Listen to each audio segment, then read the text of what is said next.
return, and welcome to Past, Present and Future, the podcast that meets the members of the EMDR community from around the world to hear their personal stories of their journey into EMDR. After our last few discussions with therapists from the States, Mexico and Italy, we're back in the UK and in Belfast, to be precise, to meet an accredited senior trainer and doyen of the EMDR world. It's a pleasure to welcome Dr. Michael Paterson OBE. Michael, hi. Hi, Russ, and thanks very much for having me on. No, I'm very excited about talking to you today because when I first saw you speak back in the noughties, I think it was over in Dublin, I was really struck by the way that you told stories, the way that you communicated your ideas so clearly. So I was really looking forward to today. Can we start with, as we always do, the past, the background and your route to becoming not only a psychologist, but obviously an EMDR therapist as well?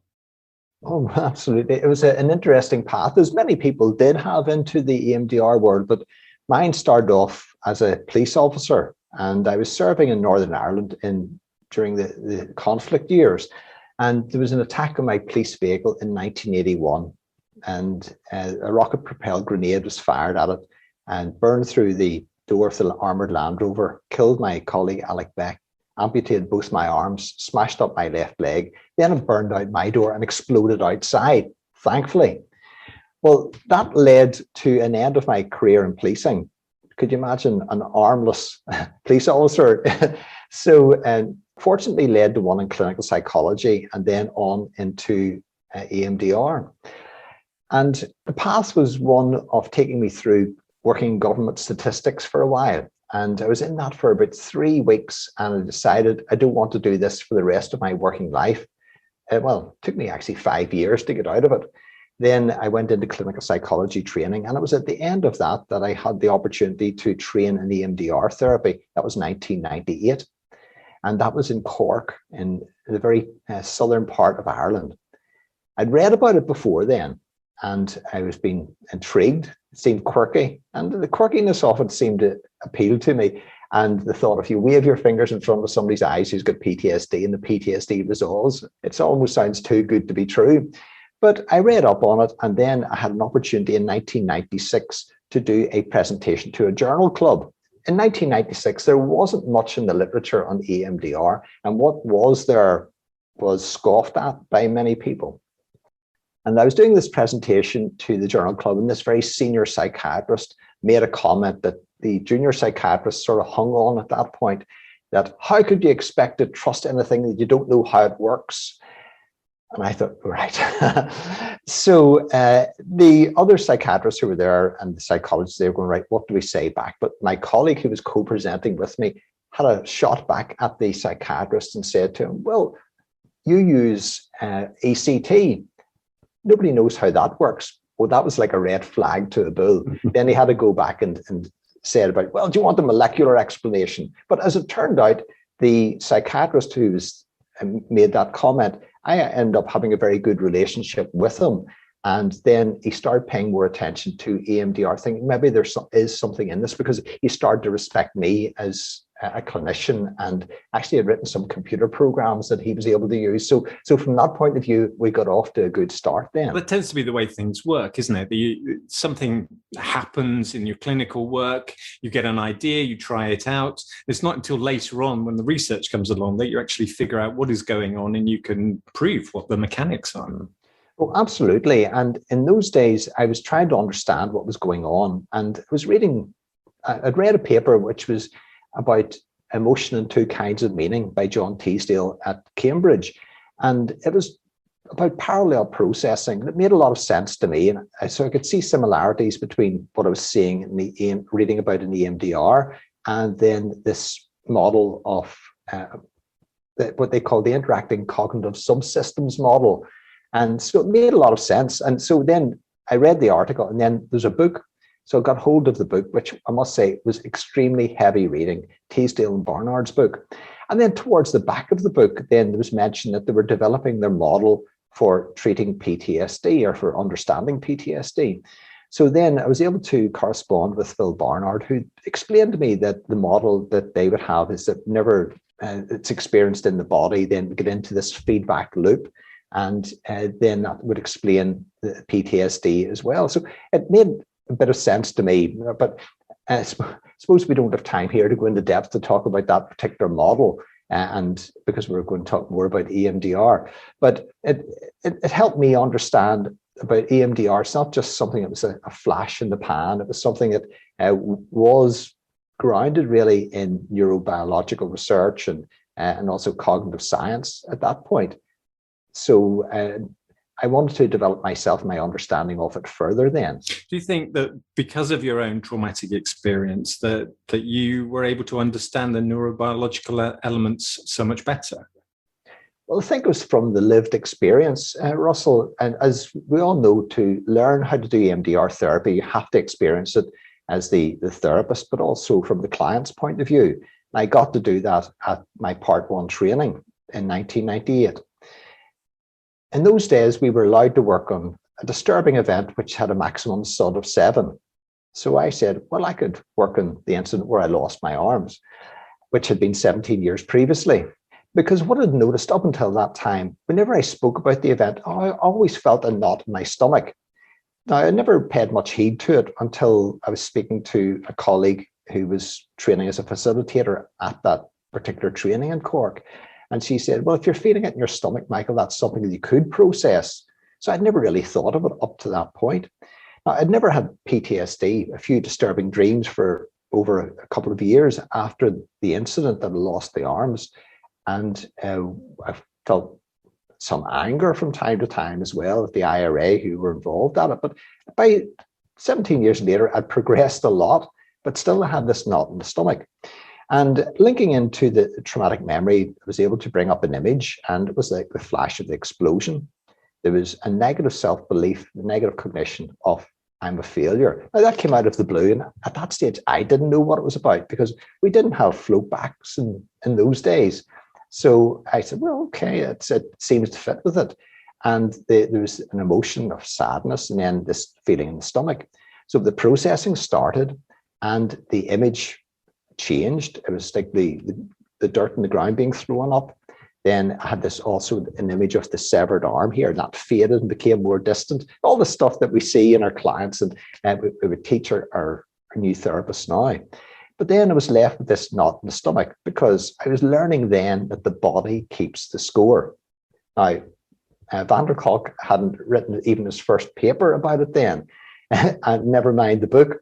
But I was learning then the body keeps the score. So focusing on this, doing the eye movements, and bearing in mind that the person working with me as the therapist, this was her second or third day of training, just like myself.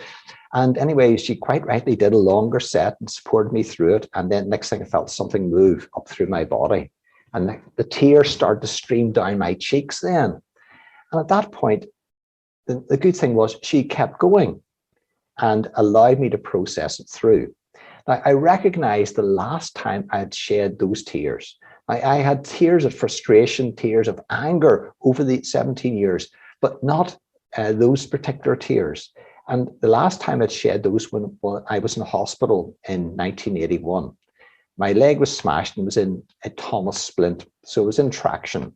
And the swelling had gone down in my arms and the bandages had fallen off. There was an infection in my leg, and the nurse who was in dressing the wound had it uncovered at that point. So I could see the extent of my injuries. I had been quite euphoric up until that point, but something connected lying in hospital, seeing the loss of the arms, the damaged leg, and I started to cry. Well, the nurse covered up the leg wound, held me in a maternal way. And it was a very comforting moment. But it was just like a wee boy being held by his mommy. And I'd learned as a child, whenever mommy holds you, whenever you're upset, and they're there. And then, of course, my mom would have said, big boys don't cry. But for me, the nurse just held me, but she didn't have to say anything because that had the meaning for me. There, big boys don't cry. So big boy, Michael, 24 years old, stopped crying at that point, and the tears were locked in, stored somatically at that particular moment. Now, the interesting thing was I was 24 and the nurse, I think, was about 25 or 26, and she was a buxom lass. And really, let's think of it. This was a very pleasant sensation with the head against the bosom of a young nurse. So anyway, setting that aside, that was a very humane moment and very comforting. But again, the tears were locked in to be released 17 years later. So once I had that release of the tears, I must say it was at the end of that session, I was totally wiped out, exhausted, but a certain excitement as well. And I described it as an excited tiredness. So I thought there's something in this EMDR thing after all. It's not just people writing about it in the book, have that lived experience. It's very special.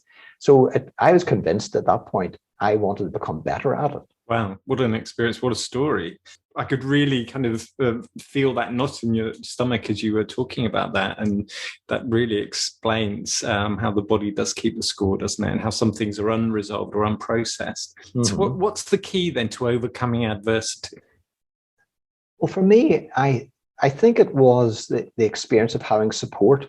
And we know going back to the 1980s, the literature on social support indicates that the availability of social support is a great buffer against life stress. And I had great support from my wife because I'd been married 3 weeks and 2 days whenever I was injured.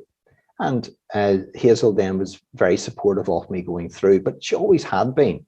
Even when we were going out together and I was doing the examinations in the police each month, the probationary exams, then she said to me, if you get first or second, I'll take you out for a meal. Now, that was a great motivator for me because I love food. That was my thing. Now, for some people, it's sex, but for me, it was food. That's what worked. So I was coming first or second in the exam every month, and she believed in me. Now, bear in mind that the negative cognition that came up whenever I was processing memory was, I'm a failure. And I didn't know where it came from, but it was already there, as we well know. And it went way back to childhood experiences because I saw myself as probably less than my brother. The reality was it wasn't, but that was just my perception of it as a child growing up. And that's where the belief system came from. So Hazel had believed in me and continued to believe in me. And after I lost my arms, it was a case of her letting me get on with things and the expectation that I'd find a way to do it. And so that made a difference. So then with that as well, I see this so often in clients as well who are well resourced. They have external resources such as good social support, but also they are resilient individuals who have an element of self-belief and have maybe succeeded at some things. So I never really had rated myself. I'd left school with 2 O levels, and that's the exams you would do at age 16 for those who aren't familiar with them. I certainly didn't see myself as an academic by any stretch of the imagination. Certainly the teachers at school didn't think of me that way inclined either. So once I lost my arms, then this was just another confirmation of I'm a failure. So overcoming the adversity, I think it's a case then of good support, as I was saying, but also the internal resources that one would have. Would you say that's why resourcing is so important in EMDR? Or, many people don't spend so much time on that phase. Would you still, because of your experiences, think, I definitely want to make sure that resourcing is very much part of what I do? Oh, absolutely. And the thing is, unless we have resources available, our client in particular, if they don't have resources available, there's nothing adaptive for the processing to link to. Sometimes there's a metaphor I would sometimes use with that as well, because I describe often the processing as a bit like a train journey, and it pulls out of the station en route to the destination. We know where the destination is, but the thing is, if and the destination is somewhere, it's an adaptive experience that the client can connect to. But if there's no adaptive experiences, then there's nowhere for the train to go. It goes out of the station, but just wanders around, nothing to connect to. Now, we could think of our clients as being on a continuum of complexity from the well-adjusted at one end to the most complex client presentation at the other end. Further down the complexity continuum we go, then the less resourced those clients tend to be. So it would be the more complex clients that would need resources because they tend to be lacking them. The ones who are from the more well-adjusted end will already have resources that we perhaps only need to spend maybe 10 or 15 minutes in the preparation phase, developing maybe the calm, safe place, or teaching them diaphragmatic breathing, or introducing them to the light stream. That might be all they need. but the much more complex presentations will need a lot more. And in fact, the therapeutic relationship would be one aspect of that. That's really the first thing. If the client likes the cut of your jib within 7 seconds of coming into the room, well, you're on to a good start. But if they don't, then it's an uphill struggle. And it's harder then, of course, then to build up that therapeutic relationship. Do you think the therapeutic relationship is also part of overcoming what you've called a crippling nature of fear? I think so. And for example, I had a client who I saw today. This won't give him away in terms of his identity, but who had been a police officer and multiple traumas over his whole service. And I knew he'd seen the psychiatrist and provide them with a detailed account of different things he'd been involved in. So I knew that he would be quite vulnerable.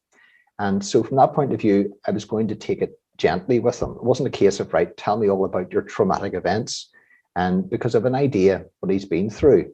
And it's a case then of education, first of all, stabilization, and then starting to tease out the traumas that he's been involved in with a view to helping him process those.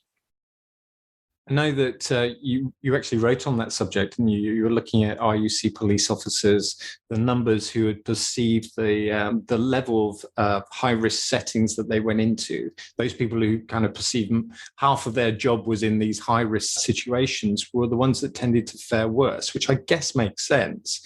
But what do we need to learn from that as therapists? Well, I think as therapists, whenever we see clients then who have had cumulative exposure to traumatic events, then they are the ones who are most likely to be impacted even more. There was that study, a survey done by Moll and colleagues, survey of 832 people, if my memory serves me correctly, which looked at events over the past 30 years. And what Moll and colleagues had found was that those people who had a series of small t traumas, they had a cumulative effect even greater in terms of PTSD scores compared to those who only had criterion A events. So it was quite powerful that the cumulative effect of all these small t traumas had bound together to have that significant impact. So I think that's something that we need to keep in mind. And as a trainer in EMDR therapy, educating new therapists in EMDR to appreciate that.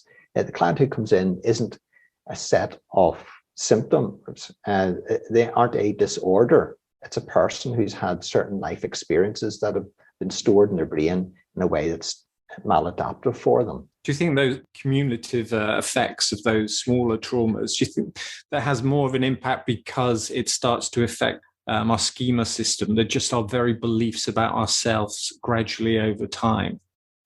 I think so, Russ, because it's like just chipping away, one on top of the other and one on top of the other.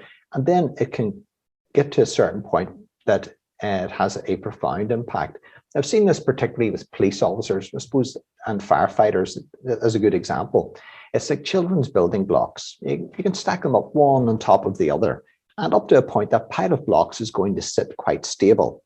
But then add a few more, it gets a bit shaky. Then one more, it all falls over. Or it's a bit shaky and you go, it all falls over then.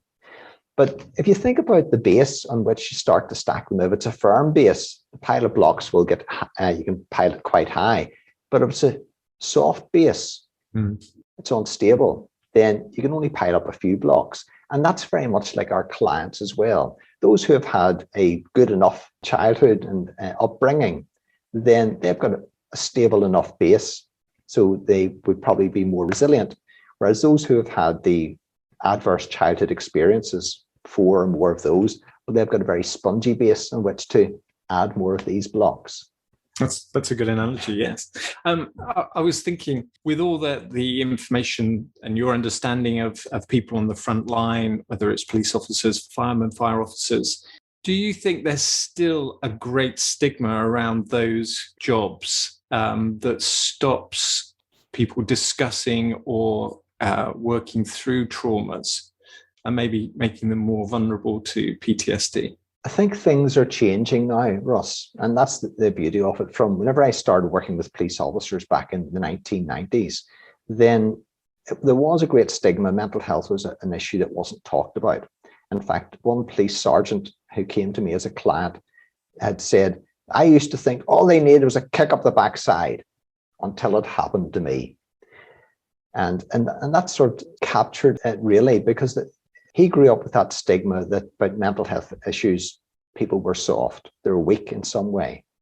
But thankfully now people will speak more. And I would have people now referring to me who have said, I was telling about a friend of mine that I've got having these problems. And he said, well, you should go and see Michael Paterson. And they're quite open about it, as if thinking of buying a new car. Oh, go and see so-and-so as the car dealer. So here's a psychologist who will sort you out. So things are changing that way, I'm pleased to say. That's good news. I know you've been very much involved in shaping health services throughout your career, and so much so that back in 2008, you were given an OBE for your contributions to healthcare. What was that like for you as a therapist? Oh, it was a great honour. And in fact, it was announced in the birthday honours in June 2008. And it so happened that I was at the EMDR Europe conference in London. And Udi Oren, who was the president of EMDR Europe, somebody told him that this was a great honour. And he announced from the stage in the auditorium to everybody in EMDR Europe that, and he says, Michael, stand up. So I had to stand up and got a round of applause. So that was almost as good as going to Buckingham Palace itself to get it. That's nice to hear. Now, I know you're a member of the EMDR Institute, which was founded, of course, by Francine Shapiro back in 1999. Can you tell us about your work there? Yes, well, I was invited in 2003 to train with Francine as a trainer. By this stage, I already was an EMDR Europe accredited trainer. And then whenever I got that invitation to go to California to train with her, obviously, it jumped at the chance because the EMDR Institute expected a really high standard in terms of the training and what was required of the trainers. So once I had completed that initial training, then I had to co-train on 6 different trainings with senior trainers from the EMDR Institute. Doyens of that, such as Steve Silver, Jerry Puck, and Roger Solomon. So you can imagine then, no pressure. No pressure, no.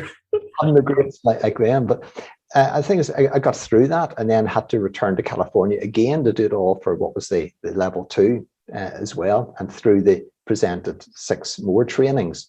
So I feel that really brought me on as a trainer and improved my presentation skills, which were, I think, probably okay at that point because EMDR Europe thought they were. But it gave me a confidence as well, seeing how the like of Jerry and Steve and Roger had presented to audiences. I learned a lot from them. And Roger had been the one who trained me at level 1 and level 2 many years ago. And Jerry had been involved in mentoring me for most of those trainings as well.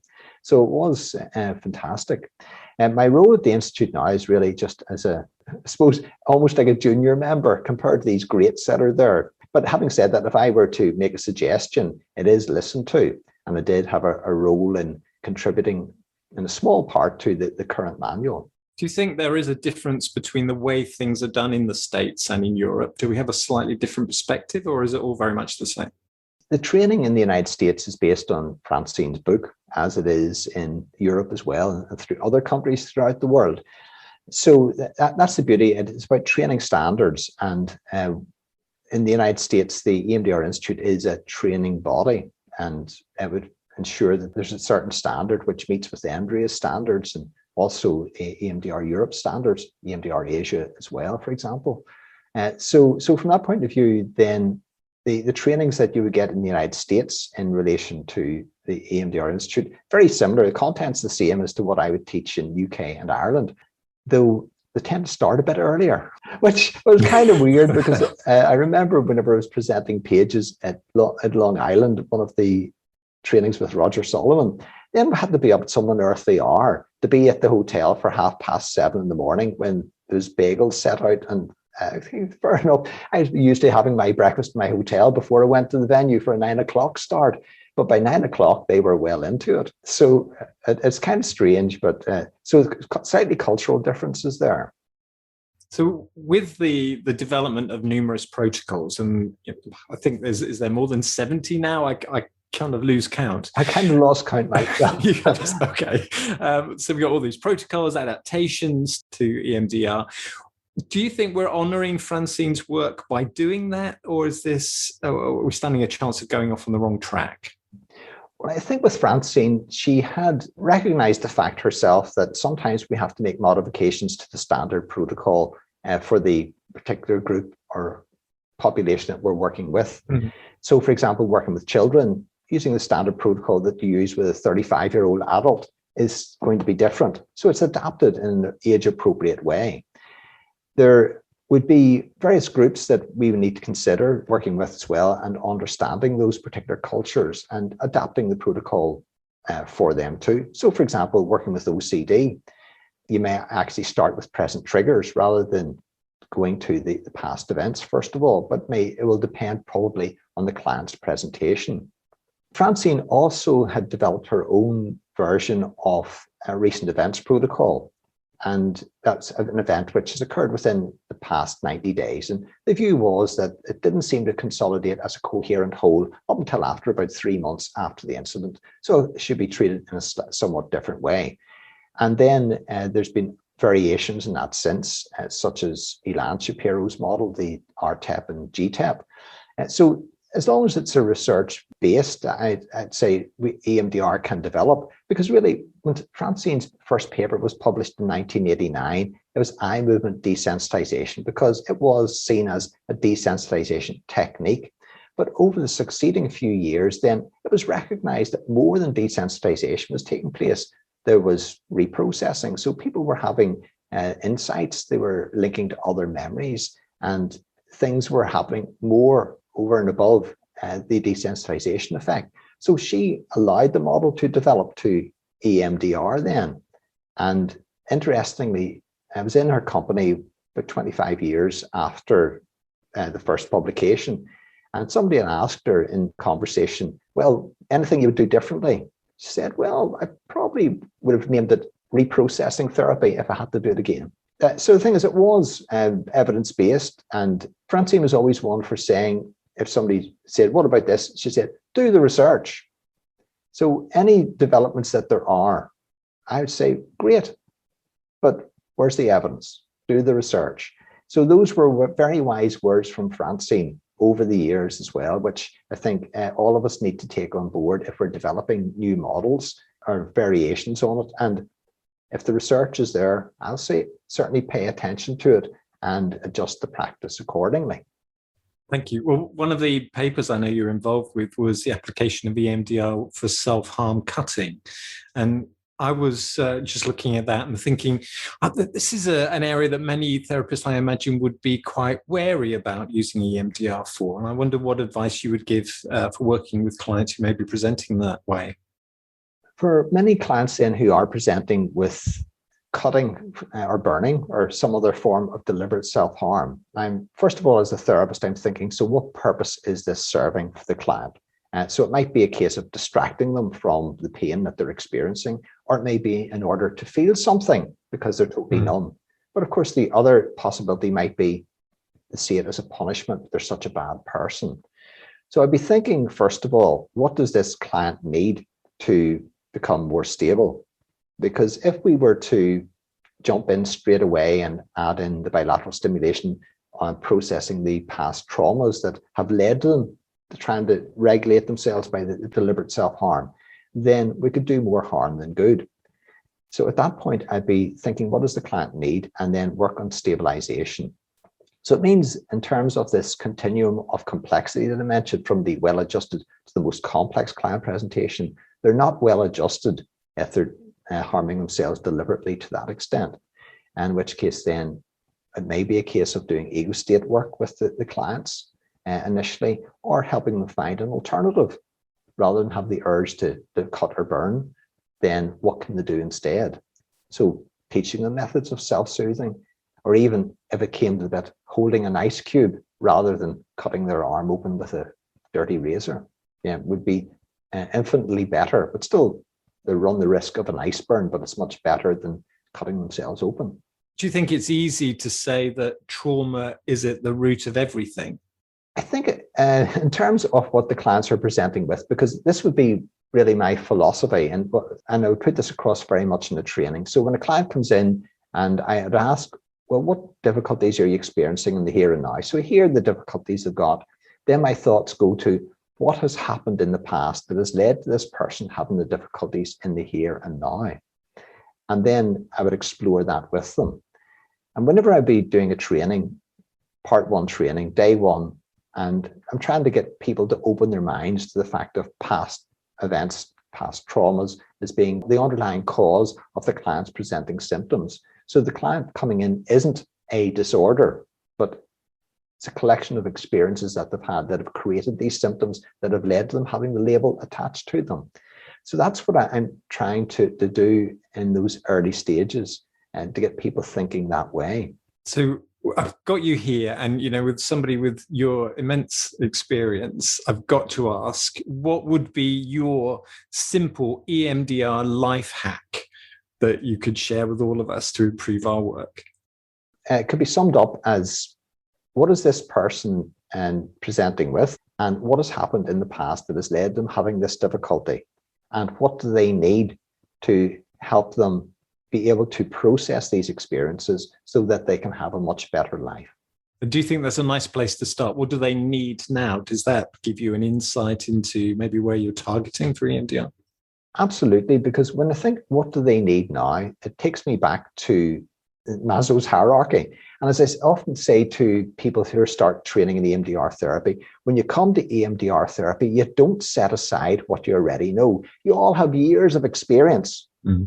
But don't forget what you've already learned. Bring it with you. And I get them to think about Maslow's hierarchy, because if we think about Maslow's hierarchy, a roof over the head, able to go to the toilet, food in the stomach, has the client got that? Great. Now we can think of safety needs. And then they need to be in place, of course, before we can even consider meeting emotional needs. And then we can start meeting those. So that helps me decide, where is the client on this continuum of complexity? And then what do we need to do to help this client get to that point? Sometimes it might be working with the inner child and in the early stages as well, to create some of that internal stabilization. And I guess that's where the creativity comes in that just that understanding, that working with the therapeutic relationship, just to really hone in on that need of the client. Oh, absolutely. Mm-hmm. I wanted just to ask you about this before we finish up. Obviously, it's quite an exciting time for us in the EMDR world, because we've seen the birth recently of EMDR All Ireland. It's quite difficult to say. Uh-huh. How significant is that, do you think, in the development of EMDR for the Emerald Isles? I think it's a good move, probably verging on maybe a great move, because it's been really a long time coming.